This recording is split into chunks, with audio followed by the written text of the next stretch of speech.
The White House is losing ground in its efforts to further a pact between Israel and Saudi Arabia, despite the initial success of former President Donald Trump's Abraham Accords, according to Bloomberg.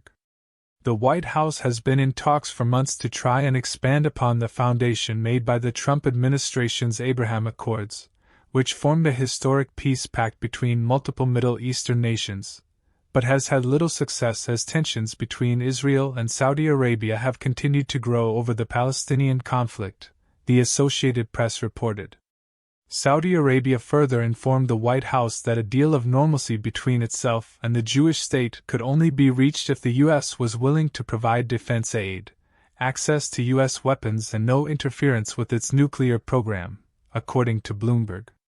The oil giant, which has historically supported the Palestinian claims to the West Bank, Gaza, and parts of Jerusalem, has warned in the past that its compliance with any pact would depend on a resolution to the Israel-Palestinian conflict, which has seen an uptick in violence in recent months, according to the AP.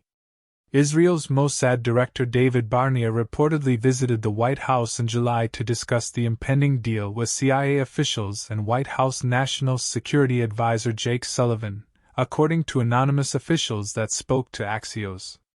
CIA Director Bill Burns also met with Barnea to go over the plan and discuss the Jewish state's judicial reform legislation, which passed on July 24.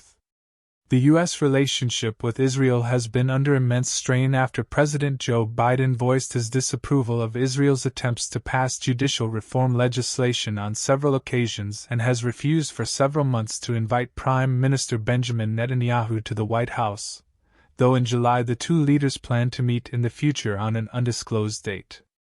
Secretary of State Antony Blinken has also called out the Jewish state for continuing to build settlements in the West Bank and for its handling of the Palestinian issue.